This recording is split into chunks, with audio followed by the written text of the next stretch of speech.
I have the strangest feeling that I am about to be utterly and madly carried away.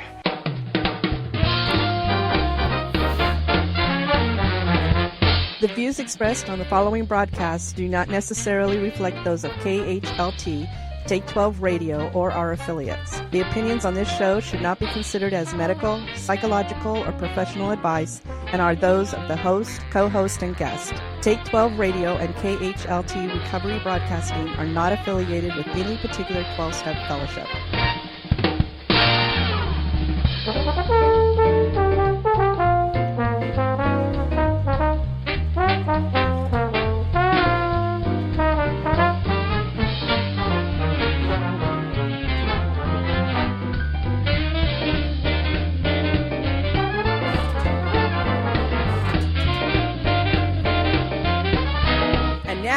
Here are your co-hosts, Toni, Bruce, and the Monty'man.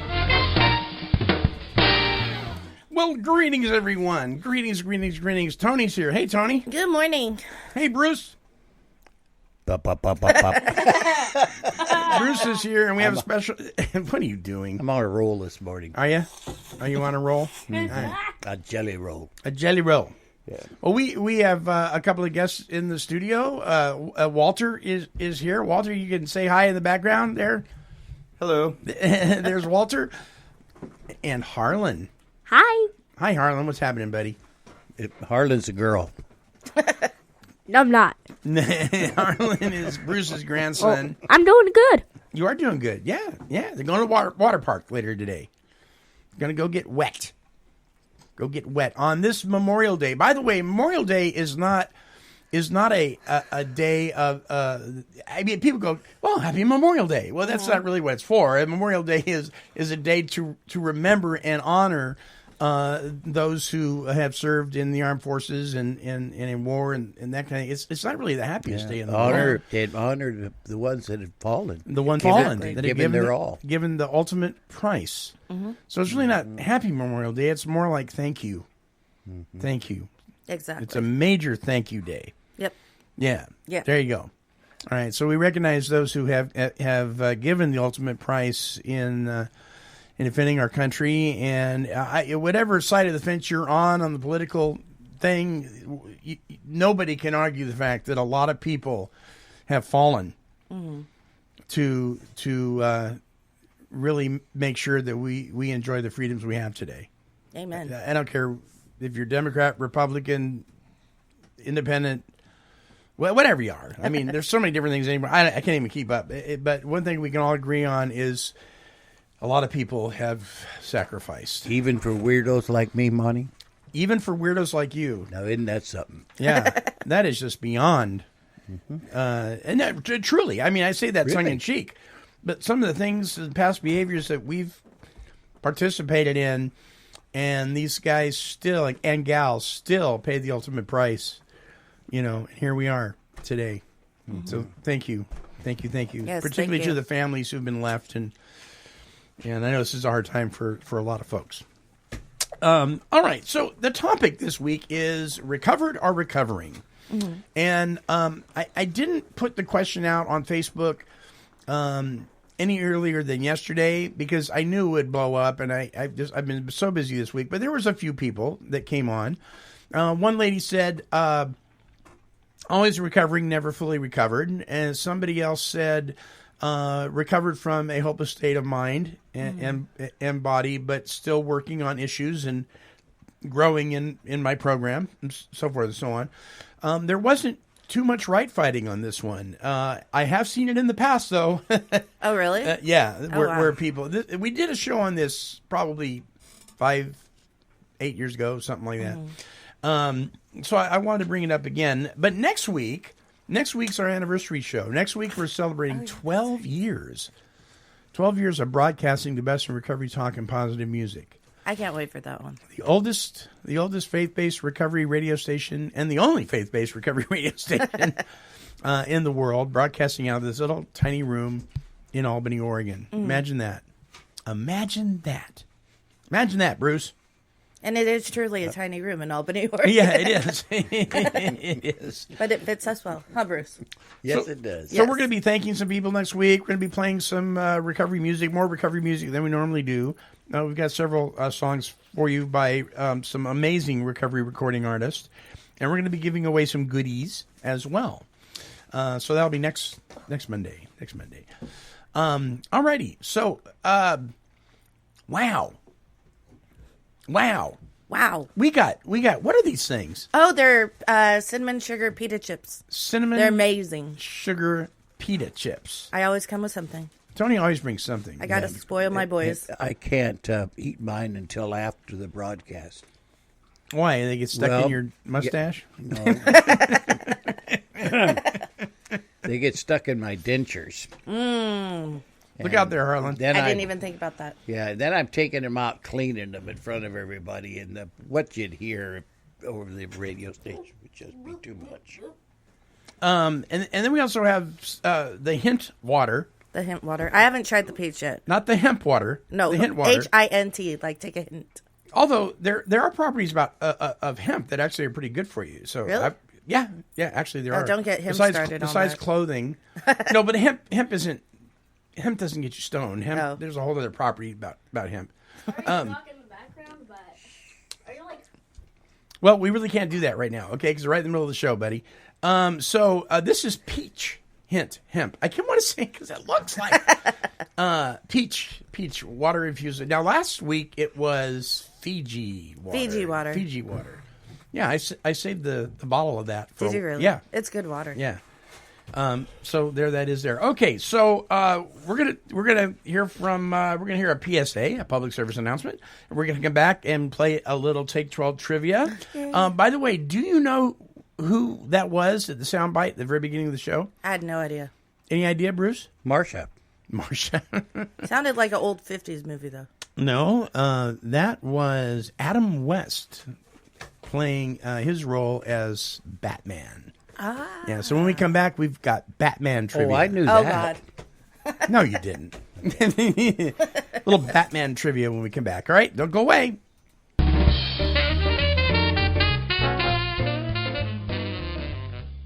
Hi, this is Olivia Fox. And you know, on the internet, there are tons of special networking websites, but one stands apart for a very special reason.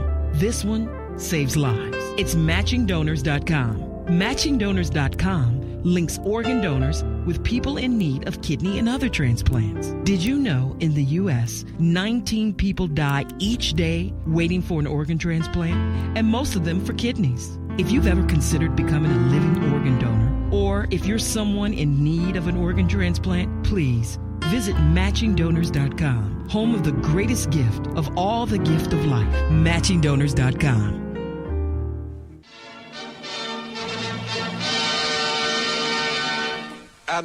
And now, it's the quiz of the week. Cecil. That's right, everybody. It's time for Take 12 Radio's Quiz of the Week, sponsored by that recovery magazine, the 12-Step Gazette. Visit their website at 12stepgazette.com. Now, here's the Monty'man. Thank you, Cecil, for that wonderful introduction. And thank you to the 12-Step Gazette and all those fine folks. Whoops. There we go. Okay. All right. So Batman trivia. Batman. I tried not to make this too difficult. Oh, I'll fail anyways. Okay. You get three questions as a bonus. You get it wrong, you hear that. If you get it right, you get that. All right. Here we go. Ready? Yes. Number one. Everybody can play. Everybody can play. So Walter and Harlen. You can play too. So here we go. Number one. What were the names of Bruce Wayne's parents? Oh, God. Okay, now you got three choices. You got three choices. and we'll give Walter first crack at this. You can lean over to the microphone, Walter. Was it Wayne and Alice, George and Elaine, or Thomas and Martha? I'll say Thomas and Martha. Thomas and Martha? What do you say, Tony? I'll say the one before that. George and Elaine? Yes, because it sounds like old names. Harlan, what do you think? Was it Thomas and Martha, George and Elaine, or Wayne and Alice? Batman's parents. I agree with him. Okay, you agree with Walter? Okay, what do you say, Bruce? Wayne and Alice. Okay, well, Walter and Harlen are actually correct. The rest of you guys are just out to lunch. Was Thomas and Martha Wayne? Yes. I want you to know that we let them win. Certainly you did. I know, we got to let the guests win. They were the head of the Wayne Foundation, which was actually, underneath all of it, was actually a lot of corruption, blah, blah, blah, blah, blah. But anyway, you got to go all the way back to the comic books to understand some of that, unless you're keeping up with Gotham, which is actually not doing too bad of a job of depicting some of the original Batman stuff. Where did they live? Gotham. Here's number 2. Which Wayne Manor in Gotham. Just get this over with now. All right, I'm sorry. No, you're not. Okay, which Bat villain was introduced first? Was it Catwoman, Penguin, or the Riddler? What do you think, Walter? Catwoman, Penguin, or the Riddler? I'll say the Riddler. The Riddler? Toni? I say Catwoman. Catwoman? Riddler. Harlen? I agree with my grandpa and Walter. Do you? Yeah. Well, it actually was the Catwoman. Catwoman was the first one. It was not. That is Yes, right. It was. Yep, she was. Woman power. Yes, she was not. Penguin was second, and Riddler was That was third. in the comic books. Yeah, Catwoman was first. Meow, Bruce. Catwoman made her first appearance in Batman #1 That in wasn't spring in movies. spring 1940, the Penguin 1941, the Riddler 1948, and Mr. Freeze 1959. Walter and me, we was thinking about the movies, wasn't we, Walter? Yes, we were. Yes, we were. So you didn't say that right. I just asked you which one was introduced first. First is first. All right. Okay. Nobody can ever let the woman win. All right, number 3. What color was Batman's original cape? His original cape. We're going back to the comic books now. Original cape, was it black, navy blue, or was it red? Red. Sorry. What do you think, Walter? I'll go with navy blue. Navy blue. Bruce? Original cape. I don't know. I'd have to just make a guess. I'll go with the red. What do you think, Harlan? Black. All right, well, actually, navy blue is the correct answer. Ooh. You betcha. Walter got it right. Yeah, everybody else. Walter is really rocking. All right. Watch, I'll follow Walter and we'll miss. Now, this one's very interesting. Here's your bonus. Did Batman ever, going all the way from comic books to today's Gotham, did Batman ever carry a gun? Yes. Bruce says yes. What do you think there, Harlan? Well, from the comics, I'm saying yes. Okay. Toni? I honestly have no idea, but I remember him throwing that bat boomerang. So Yeah. I say no. You say no? What do you say, Walter? I'll say no. You say no? Well, actually, Walter and Toni, you guys are incorrect. Batman did carry a gun at one time. And he was evil, too. Nowadays, Batman not only refuses to use guns, but hates them completely. This is logical, considering a gun killed his parents. And ever since, he has refused to use firearms in his crime fighting. However, in early issues, Batman was something of a costumed Sherlock Holmes, doing more detective work than fighting, but still carrying a 6-gun at his side on his night patrols. Go Batman. Yeah.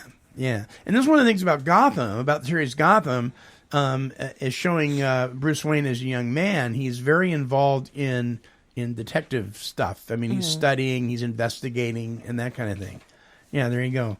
So there's Batman trivia for Take 12 trivia for this week. I was really stumped on that one. I have no idea. That was fun. All right, we'll be back right after this with the topic recovered or recovering when we come back.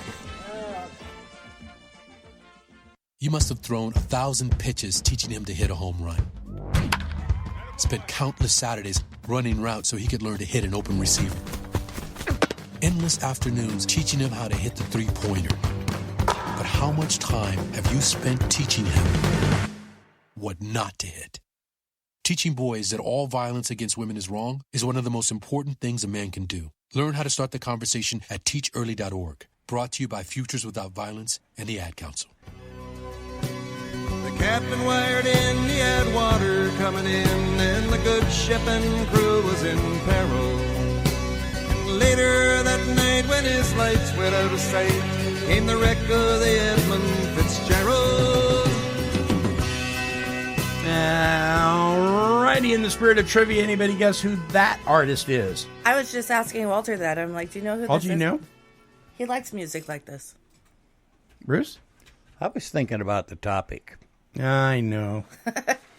Well, that I was was. That was Gordon Lightfoot with his song "The Wreck of the Edmund Fitzgerald" about an oil tanker.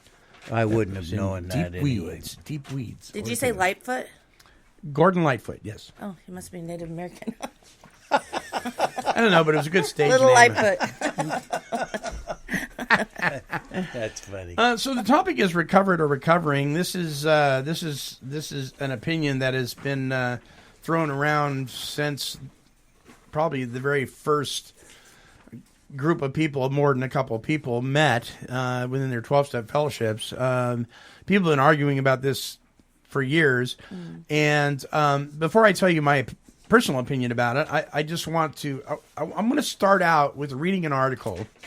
And the reason I'm going to read this is because I believe very strongly, there's two ways you can study something. You can study something devotionally, or you can study it historically. And when it comes to the original manuscripts of the literature in our 12-step fellowships, I like studying them devotionally. Historically, because I want to go back and I want to see what the original authors said, what they meant, because this was back when this stuff worked its best. Yeah. So if I want to look at something and where it worked its best, I want to find when that period of time was. And in this case, it was back before the first 100, or actually literally the first 45. And this is an article by the world's #1 AA historian, the most foremost authority on the history of Alcoholics Anonymous in the world, who we lost here not too many months back, who passed away, Mr. Dick B. And I'm going to read this article because this is kind of the foundation for really giving the literature the credit, because I want to approach this question, recovered or recovering, not by the basis of people's opinions in the meetings, but what does the program say? Program, what does it say? The program is the literature. So I want to establish kind of where we've gotten with the literature. Are we still depending on that, or are we depending on something else? Well, this is what Dick B has to say. He says, and now let's return to the big book and its 4 editions. Is it not reflective of the Akron program that gave rise to AA? Is it largely the product of Bill's steps that came from Shoemaker's teachings about the Oxford group's life-changing techniques? Its virtue is that it gives, as to most of the steps, very explicit instructions as to how to take them and hereby recover, subject to a daily reprieve contingent on the maintenance of one's spiritual condition. As I said, it is given purpose to those in 12-step fellowships who want something other than bonding in meetings and a vehicle for complaint and expression of misery. We've been in a few of those, right? I am a strong advocate of the AA support system. I feel it is without equal. I feel that it would be difficult to replace in any other fellowship. But as the big book says, if taken by itself, it would never produce recovery. The big book inculcates the idea that recovery comes from taking a group of life-changing steps, experiencing a change, carrying a message, and practicing principles learned. Unfortunately, therein lies some of its weakness, in that it has strayed far from the power of the Creator as the real source of healing. Left that explicit message in the dust and lost the principles that were originally spelled out in the unmentioned Bible. The personal stories are a different item. Unfortunately, they have been repeatedly edited, deleted, augmented, and modified. They represent little more than the diversity of views in a fellowship that does not unite behind the steps of recovery. My recommendation, then, goes to the basic text. In other words, what he's saying is we've kind of lost it in the fellowship. Yeah. So his recommendation is let's look at the text. If study of that text is combined with active participation in the AA fellowship to the end that recovery is the objective, support is a vital component. Discipline is needed and imparted. Sponsorship is used and enjoyed. And love for the service to the fellowship are incorporated.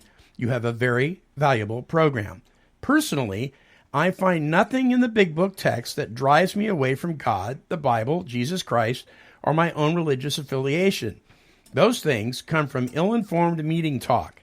It's tough to hear, but it perhaps reflects the secularism in today's society. And he who knows the Big Book knows that Almighty God is referred to explicitly over 400 times in the Big Book. He knows our history, knows that God as we understood him is not a license to hunt for rainbows, radiators, or doorknobs, but a challenge to gain understanding of God Almighty, our Creator. How do we know that? Because the phrase came, not surprisingly, from the frequent teaching of Sam Shoemaker in books, articles, and sermons and conversation that you should, and here was the original phrase, surrender as much of yourself as you understand to as much of God as you understand. Shoemaker's challenge, echoed in the language of the Big Book, was to find God, know God, and gain an understanding of God by revelation and primarily from his word. That was Shoemaker's view. And it was not lost to Wilson, although the understood him phrase has given rise to much of the idolatrous philosophizing about goofy gods that you hear manufactured in meetings. In sum, then, if you want to dive into AA and recover from alcoholism, you'll get your hugs and embraces through the meetings. I can almost guarantee that. But you'll get the intended thrust of the recovery program only by reading the basic text found in the Big Book. You'll find it lots more helpful if you also learn AA's early history and Bible roots. That's what I did. And with God's help and the continuing avoidance of temptation, I've had a wonderful new life at 80 years in age and almost 20 years in sobriety. Dick B. Wow. So he's making a statement here that you're probably today not going to hear what's in the book in the meetings. Mm-hmm. So if you really want to grasp this thing, you need to be in the book. Yeah. You need to be in the book. 3 paragraphs very strongly saying that. So having said that, let's look to the book. Now, you can agree with this. You can disagree with this. It's okay. It's America, right? But you can't deny that the book says what it says. Yeah. You may not like it. You may disagree with it, but you can't deny this is what it says. So in the issue of recovered or recovering, I'm just going to go through this. This is all, these are in the Big Book, the doctor's opinion. This man, these are quotes, this man over 100 others appear to have recovered. Number 2, in there is a solution. Nearly all have recovered. Number 3, there is a solution. Further on, clear-cut directions are given showing how we have recovered. Number 4, working with others. If he says yes, then his attention should be drawn to you as a person who has recovered. Number 5, he knows that thousands of men much like him have recovered. Number 6, that brief space, Alcoholics Anonymous has mushroomed into nearly 6,000 groups with house membership is far above 150,000 recovered alcoholics. Number 7, recovered alcoholics carried their message. With the publication of the book Alcoholics Anonymous in 1939, the pioneering period ended and a prodigious chain reaction set in as the recovered alcoholics carried their message. Here's another one. We have recovered and have been given the power to help others. That's in the family afterwards. And to the employers, an alcoholic who has recovered but holds a relatively unimportant job can talk to a man with a better position. In the doctor's opinion, he had but partially recovered from a gastric hemorrhage, and that's another place where it's used recovery. It's talking about a physical illness there. There is a solution. Doubtless you are curious to discover how and why, in the face of expert opinion to the contrary, we have recovered from a hopeless condition of mind and body. Forward to the first edition. We have Alcoholics Anonymous, more than 100 men and women who have recovered from a seemingly hopeless state of mind and body. In the family afterwards, we who have recovered from serious drinking and miracles of mental health. Forward to the second edition, their very first case, a desperate one, recovered immediately and became AA member number 3. And here's the last one in the 12 and 12. It says, and if there are facts of life for the many alcoholics who have recovered in AA, they can become the facts of life for many more. So it goes on. We got a couple more pages. It continually refers to people as having recovered, not people that are continually in recovery.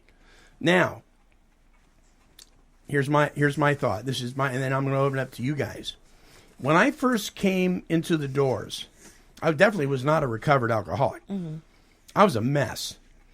And I needed a program of action that would lead me into a relationship with God so he could do for me what I couldn't do for myself. That was the bottom line. Yeah. In that process, this is my story now. In that process of being taken through that step process and developing this relationship with my Creator, I was in a recovery process. Many people still are in a recovery process. But once that took place, once God had removed the obsession to drink, and once I understood and had a grasp of what was going on with those steps and was able to lean on God to do for me what I couldn't do for myself, I recovered. Okay. Somewhat like a peanut allergy. I heard this on a show the other day, and I really liked it. I'm allergic. I'm not, but let's say I'm allergic to peanuts. I know if I eat them, I'm going to be a very, very sick man. So I eat them. I get very sick. I go to the hospital. They give me some medication. I follow some aftercare instructions, and I recover from the toxins that were in my body that caused the problem. And now I sit here today not eating peanuts as somebody who recovered from the poisons of the peanut. I recovered. Yeah. I'm not in recovery. I'm not still in the hospital. I recovered from it. You're playing football and you recover the fumble. You're still in the game, but you've recovered it.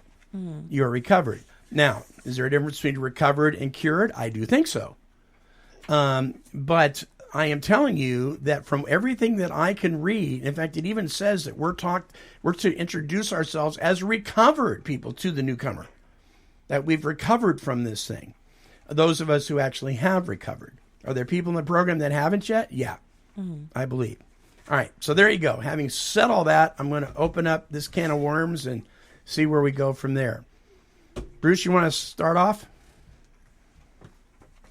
Okay.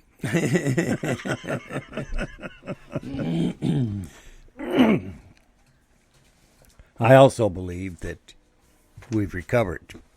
And I think there's a process that we go through that we're seemingly recovering. Right. You know, and we get this relationship with God, and it's a spiritual moment that he's done for us. And what he's done for us that everybody should be aware of is what you were talking about, Bonnie, is that he's taken that crazy, insane thought that would tell me that I could use, and this time it would be different. The obsession. Yeah. Yeah. He's taken that. See, and that's also the insanity, that twofold disease, the body and the mind. And he's renewed the mind part. Now, I believe that'll return if we don't keep this spiritual connection. But I do believe that that's removed, so thereby I've recovered from alcoholism. Right. Because if I never take the drink, the allergy won't produce. It's like eating strawberries. You eat strawberries and you're allergic to them, you break out in hives. You know, if you don't eat strawberries, no hives. Right. Right. So, yeah, I think that our real problem, and people don't want to talk about this very much, is that we can't stay sober. There's something wrong with our sobriety. Right. I think we all understand this thing that happens to us when we're drinking that we not like normal people. We'll go on these runs and we'll drink as much, but just because one person goes on a year run, one has these sprees, doesn't mean they're not alcoholics, that they don't have this allergic reaction. The little old lady with blue hair watching the soap operas drinking some wine. Yeah. You know, and she drinks too much. You see what I mean? Right. But then the next day she tells herself she won't drink a whole bottle. See, so she tries to drink a half a bottle and drinks a whole bottle. You know, or she drinks 2 bottles. Yeah. And the normal temper drinker doesn't But do her that. her problem is telling herself that she could do this. Yeah, it's not the alcohol. No. Right. It's the thought process that says this time it'll be different. Mm-hmm. Right. So we try all these methods, and they're not bad things, and I think people have to go through them to get to that place for that gift of desperation to reach out to something other than himself. Yeah. See, we're, as secular people and not very spiritual or godly, we have a tendency to want to reach out, or we say we're powerless, then we go out with our actions and try to prove that we're not. Yeah. We're either powerless or we're not powerless. Yeah, so we think we can knock it off. And you say it all the time. You say if we don't believe we're powerless, if we believe we have power, why would we seek a power? That's right. We already have a power. So That's right. Yeah, so it makes sense for people that don't understand powerlessness why they're not seeking a power, because they don't believe they're powerless. Mm-hmm. Well, the most powerful thing that's ever happened to me in my life is the fact that I don't wake up anymore and wonder what it is that I'm going to have to do to get some money to use. Mm-hmm. See, that doesn't happen to me. Right. See, where did that go? That's what I've been fighting my whole life. Yeah.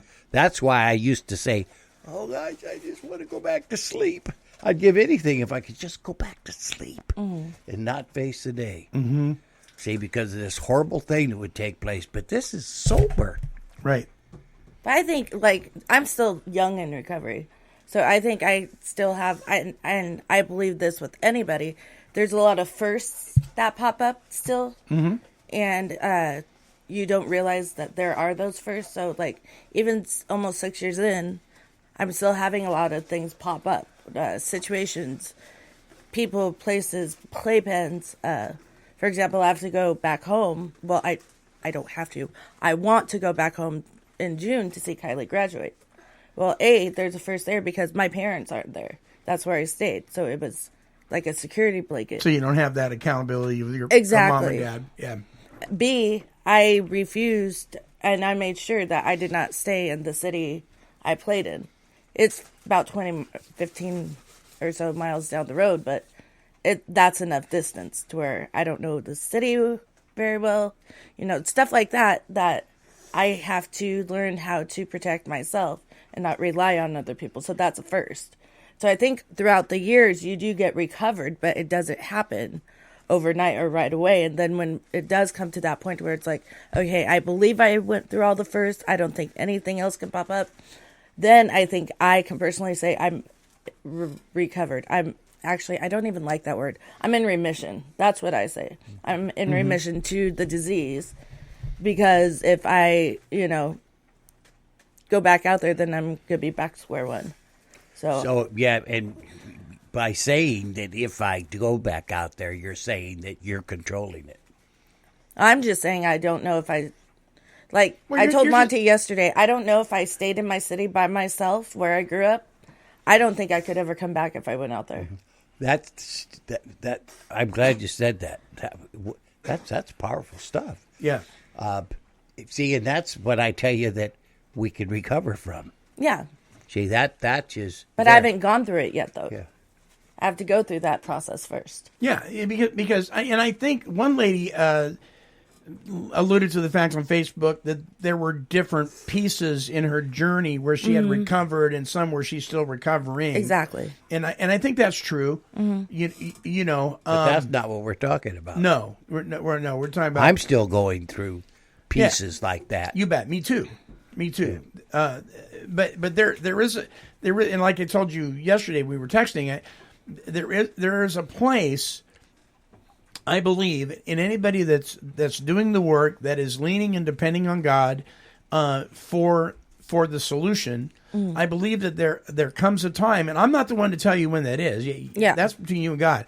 There comes a time when I can go just about anywhere, any place, as long as I have business being there, and I'm not going to be freaking out. I'm not going to be concerned and worried that I'm going to relapse and all that kind of thing. Having said that, there's nothing wrong with setting healthy boundaries. I mean, there are, and I told you, there are sections of Burnside in Portland.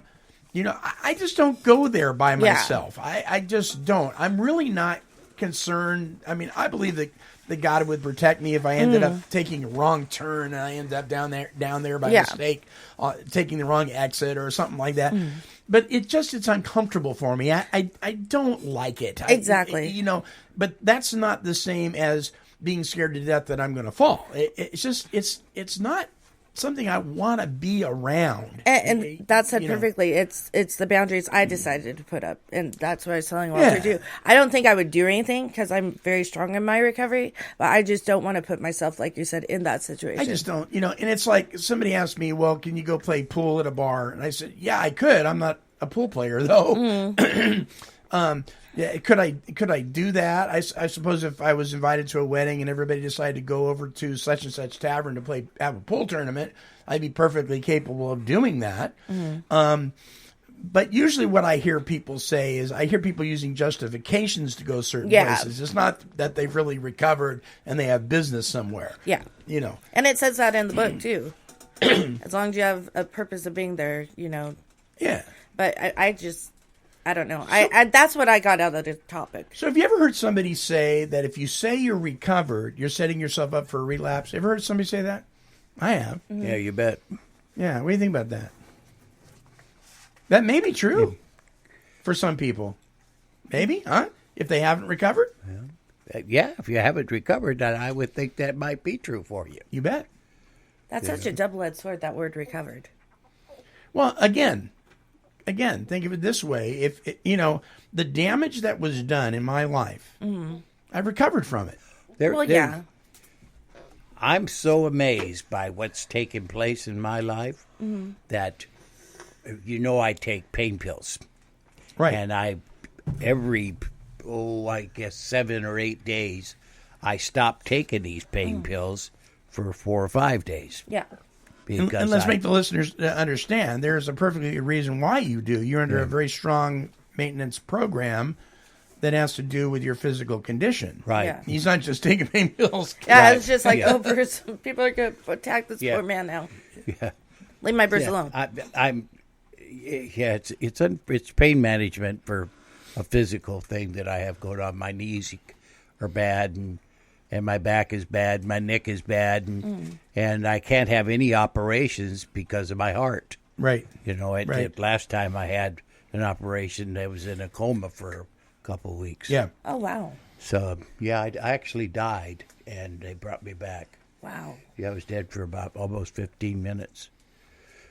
So, so when you had for instance, let's look at this word recovered again. When you had your open heart surgery, there was a whole process of stuff and hoops that your body and your mind and the doctors had to go through. But there came a time when you recovered from that surgery.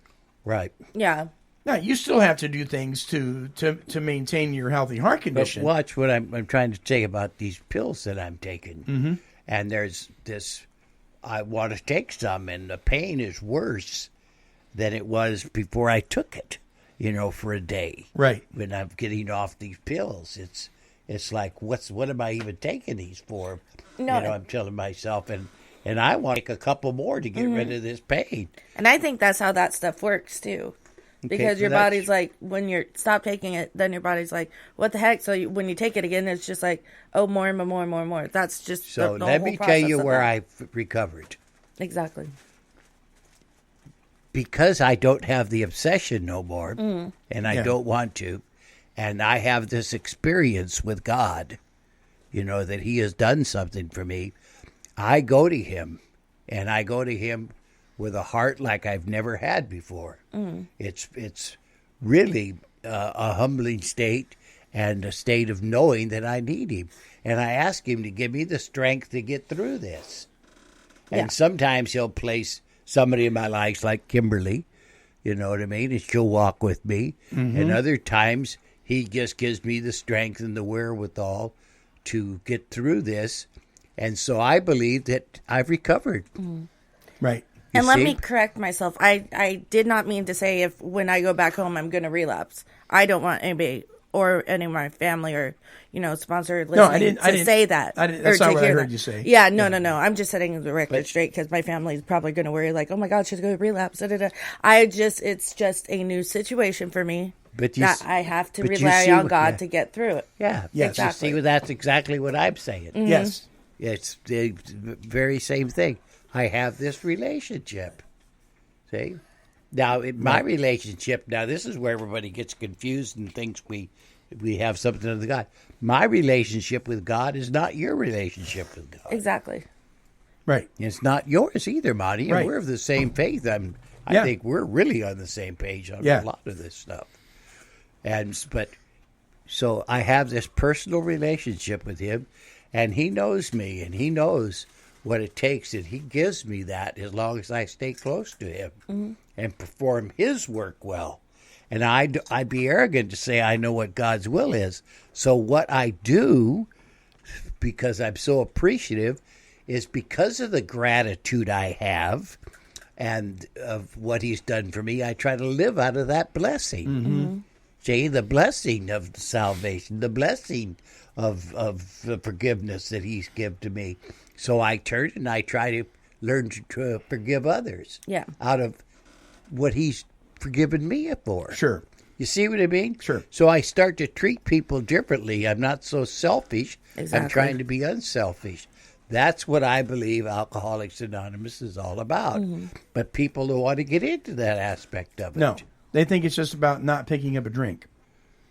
That's right. And that's where it stops.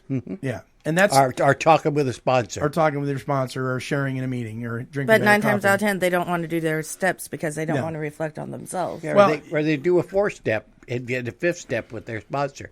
And And not I'm not any of even the sure how others, they yeah. do that. Right. And that's it. The majority of people that actually crack the book, that actually do step work, there's a whole ton of them, more than not, that stop at step 4. And Never go any that's further. exactly where my sponsors stop is always step 4. Yeah. They stop. start it and then it freaks them out. And I always tell them it's not a bad thing. No. It's hard, but it's not bad. And I just want to say one more thing. I don't believe God uses everybody the same way. No. And I would be in big trouble if I had the same inclinations that you guys have about going to places. Right. I mean, I don't. That stuff don't even enter my mind. Right. He's gave me. I go anywhere I want. Yeah. Period. Yeah. I just can. Oh, I believe I can and- too. and I just don't. I don't like it. Yeah. Yeah. So I just don't. It's not that I'm afraid. That's the key. See, I lived with a woman that drank for 10 years. Mm-hmm. Okay, alcoholically. That's my wife. Right. My gosh, and it was hard, and it was rough, and it was tough. But I never wanted to use. Right. I never wanted to drink. Because God had removed the obsession and you had recovered That's from that. right. You- Think you about betcha. what I'm saying. You betcha. That wasn't there for me. Right. But it was very, very hard. But I can go to these places that are just all dirt and just a line of shacks and people are doing crazy stuff and walk into those places and talk to somebody that has asked me for help, and it doesn't bother me. It doesn't bother you. Right. See, Right. but I wouldn't go there if it did. That's right. Well, I have no, but I'm going up there for Kylie's graduation, so she's my main focus. You have a reason for being there. Exactly. But like I told Monty Friday, when I get up there, I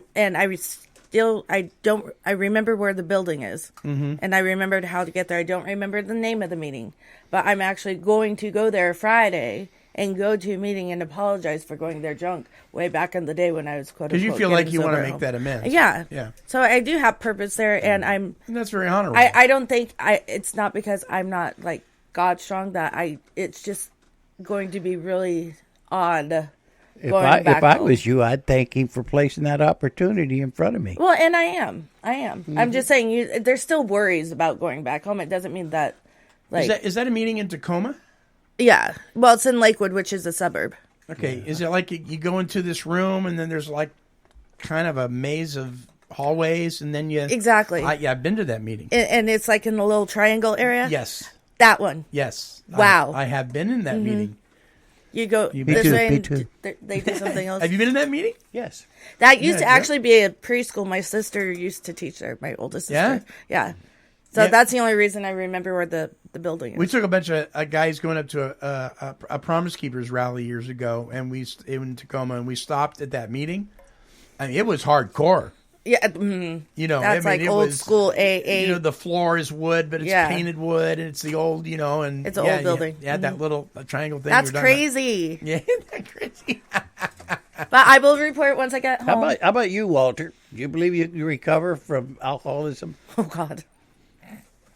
Well, so let Walter chime in.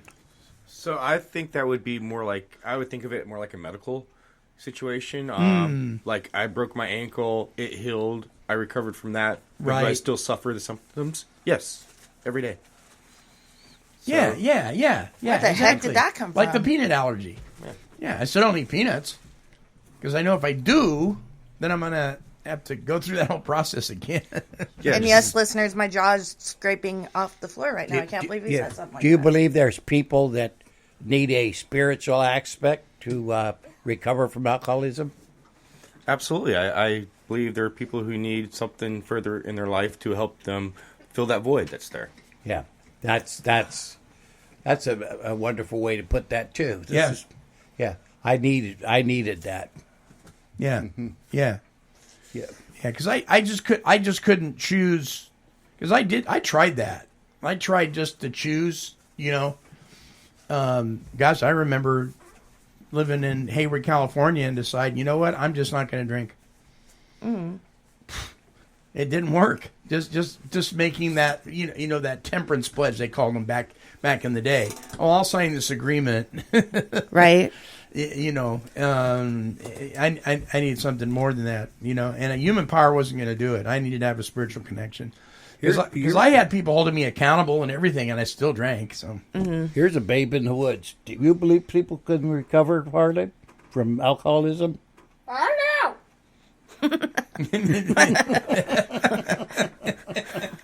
I know a lot of adults that was had that answer too. Does it seem that way to you, or does it seem like most people have a hard time with it? I don't know, but way earlier I wasn't paying attention. I was just eating.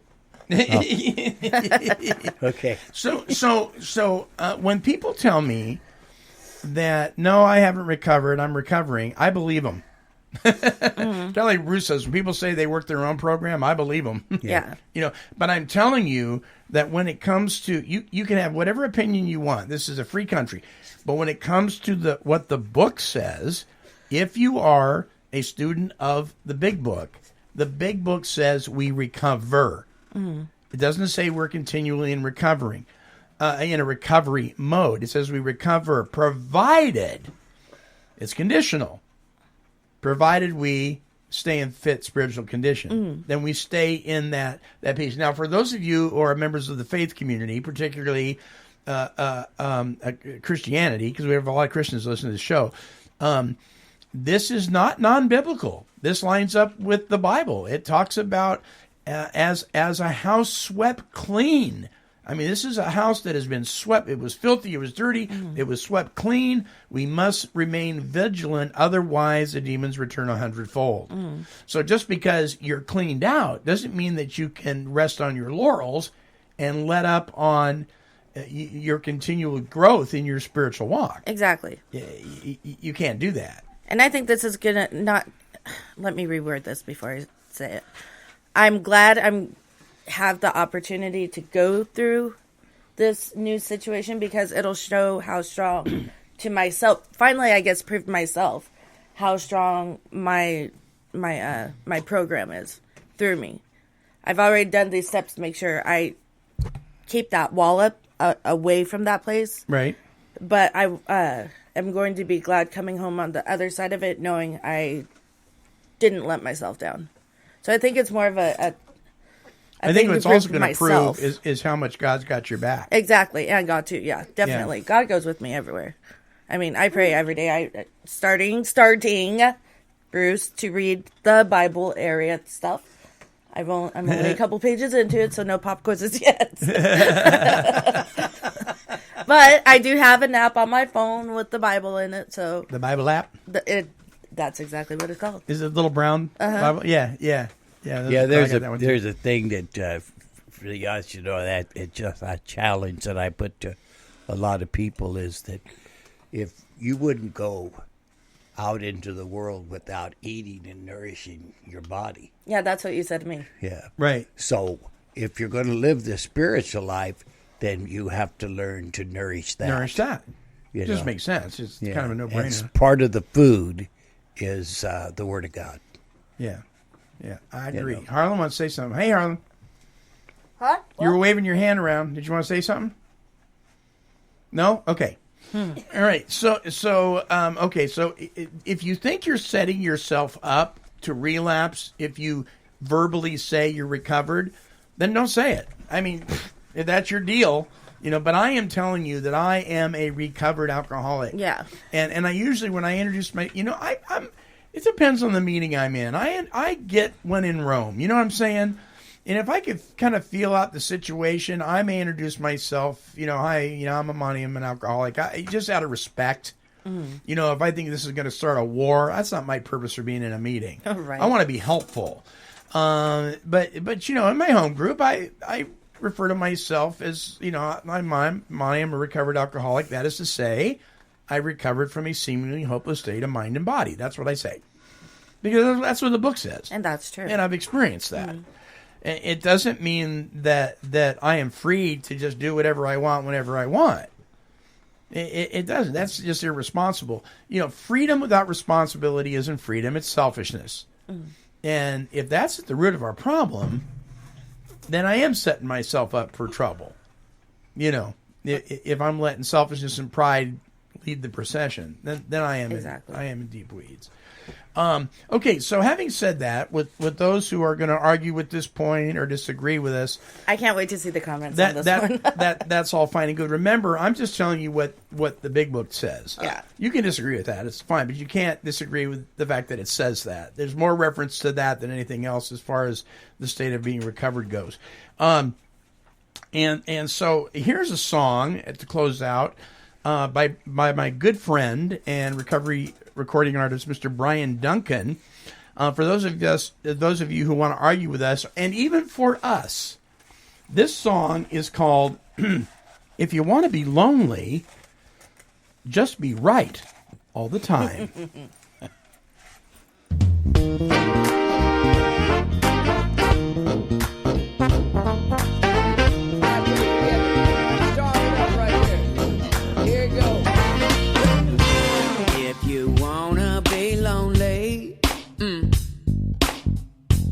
Just be right all the time. Take your own advice only. And then just stand in this line. Let me tell you something. It don't start no argument. I know I'm right. And things I think you should have learned by now. Woo! You don't make that face at me, 'cause you don't want that fight. 'Cause once you know, it's easy to know how. Just when you get a clue and think that you're no fool, life has this funny way taking you to school. If you want to be lonely, if you wanna be lonely, oh yeah, just be right all the time. Sing it with me one time, good. Take your own advice only, and then just stand in this line. Come on, yeah. I try to compensate, but I've learned a thing or two, and it's harder now just putting up with you. Oh yeah. Just when you get a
special thank you to Walter for joining us and Harlen for joining us this week here at Take12Radio.com on your internet dial.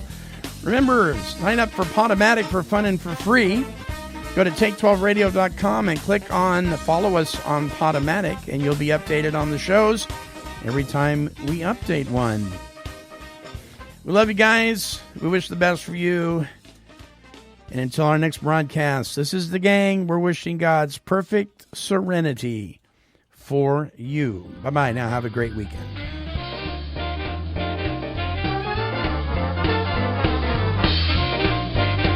This has been a broadcast of Take 12 Recovery Radio and KHLT Recovery Broadcasting.